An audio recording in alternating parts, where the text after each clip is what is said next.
মহানায়িকা যাকে বলা হয় সুচিত্রা সেন, উনি যেটা করেছেন ওটা আমার মনে হয়, আমাকে যদি জিজ্ঞেস করো যে আমি কখনো করতাম আমাকে, হ্যাঁ আমি এরকম করতাম না, এটা আমি অ্যাকসেপ্ট করলাম না। এই জন্য জয়, যে একজন শিল্পী সারা জীবন বেঁচে থাকতে চায় শিল্পকে নিয়ে, তার বয়স হোক না তাতে কি আছে, কেউ কিন্তু কাউকে সহজে মনে রাখে না। আপনি সুন্দর করে সব সময় সেজে থাকতে পছন্দ করেন, এটি কি নাচ করার কারণে এই সৌন্দর্য বা এই? তোমার ভুল ধারণা। একজন শিল্পী কিন্তু বাসায় যখন থাকে নর্মাল, তখন কিন্তু সে কখনোই সাজে না, সময় নেই, সাজার সময় নেই। সাজার সময়টা তখনই পাই যদি কোনো প্রোগ্রাম থাকে বা শুটিং থাকে। অসংখ্য চলচ্চিত্রে অভিনয় করেছেন নায়িকা, এক সময় আপনি প্রায় অপরিহার্য একজন অভিনেত্রী ছিলেন। চলচ্চিত্র যদি আমরা ঘাঁটি, যে সব নায়কের সাথেই একটা সময় একটা দশক আপনি ছিলেন, কখনো সহনায়িকা হিসেবে ছিলেন, কখনো আমি ভ্যারাইটিস করেছি, নায়িকা হিসেবে ছিলেন, এবং শেষ কিছুদিন আমরা দেখলাম যে আপনি ভিলেন হিসেবেও শাকিব খান অভিনীত চলচ্চিত্রে আপনিও বেশ দাপটের সাথে কাজ করেছেন। শিল্পীদের যারা নায়িকা, যারা সবসময় আসলে রঙিন জগতে থেকে অভ্যস্ত, তারা যখন একটু সিনিয়র হয়ে যায় তখন তাদের মনে কি ধরনের যন্ত্রণা বা মনের ভেতরে আসলে কি কি কাজ করে?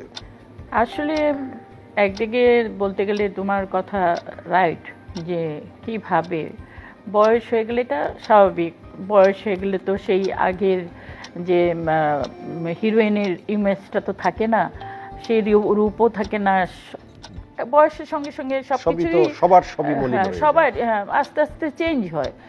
তো চেঞ্জ হলে যে মানে এর মধ্যে একটি কারণ, সুচিত্রা সেনকেও যদি আমরা বলি যে উনি একটি বয়সের পর আর দেখাই করেননি কারোর সাথে, উনি চেয়েছেন যে ওনার ওই সৌন্দর্যের ধারণাটি সবার ভেতর থাকুক। এটা আমি অ্যাকসেপ্ট করলাম না। এই জন্য জয়, যে একজন শিল্পী সারা জীবন বেঁচে থাকতে চায় শিল্পকে নিয়ে, তার বয়স হোক না তাতে কি আছে, হ্যাঁ, সে অন্য মাদারের ক্যারেক্টার করবে, আদার্স ক্যারেক্টার আছে, তার মধ্যে শিল্পত্বকে বাঁচিয়ে রাখার জন্য তার বেঁচে থাকা দরকার এবং থাকা দরকার এই লাইনে।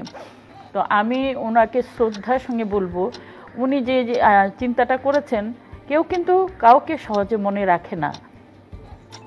উনি একজন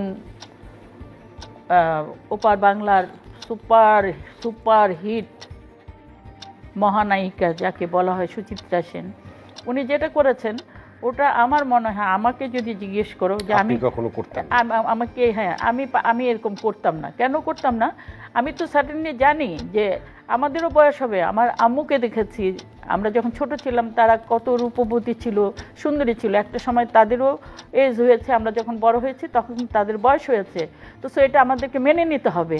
আমি কেন মানবো না, কেন আমি মানুষকে জানান দেবো যে আমার বয়স হয়নি, আমি সেই রূপেই আছি। তুমি সেই রূপে থাকতে চাইলেও তো হবে না। উনি যখন চলে গেলেন, উনি তারপরেও ওনার কফিন বক্সটা কভারেড ছিল, কাউকে ফেস দেখতে দেয়নি। এটা উনি যে একজন বড় বিখ্যাত শিল্পী, ওনার কাছ থেকে আমরা এটা আশা করিনি। আমরা চাইবো ওনাকে দেখেই, যে উনি এজ হয়ে গেছে, উনি যদি থাকতেন তাহলে কি উনি আরও অভিনয়ের মাধ্যমে বেঁচে থাকতেন না, আরও ভালো ভালো অভিনয় করতে পারতেন। আপনারা যখন অভিনয় করতেন তখন তো বম্বে ইন্ডাস্ট্রি ডমিনেট করতো। বম্বে থেকে এখানে অনেক ফিল্ম নকল করা হতো, আর্টিস্টরা অনেক বম্বের আর্টিস্টকে ফলো করতেন। তো আপনি কাকে ফলো করতেন, বা আপনার চোখে কে বম্বের সেই সময়ের খুব আলোচিত? আমি কিন্তু কাউকে ফলো করতাম না, যেহেতু আমার একটা সুন্দর নাম দেওয়া হয়েছে নূতন অলওয়েজ তার ব্রেন দিয়ে কাজ করে, সে সবসময় চিন্তা করে। একটা নতুন ছবিতে যখন আমি কাজ করি তখন আমি নতুন কিছু উপহার দেওয়ার জন্য চেষ্টা করি, অল সাইড, ড্রেস বলো, মেকআপ বলো, গেট আপ বলো, সব কিছু আমি আমার স্টাইলে করি। আমাকে যেটা ভালো লাগে, আমি যেটা পছন্দ করি, আমি ঠিক ওইভাবেই এখনও আমি ওইভাবেই চলি। জীবন ধারণের জন্য আপনি কি শুধুমাত্র চলচ্চিত্র এবং নাটকের অভিনয়ের উপর নির্ভরশীল বা অনুষ্ঠানের উপর নির্ভরশীল, নাকি আপনার অন্য কোনো ইনকামের পথ আছে? না, আমার অন্য কোনো ইনকামের পথ নেই। আর আমি আসলে চলচ্চিত্রকে ভীষণ ভালোবাসি। আমি এখনও আশাবাদী যে আবার আমাদের ভালো কিছু মুভি শুরু হবে, হয়তো বা আমরা কাজ করতে পারবো।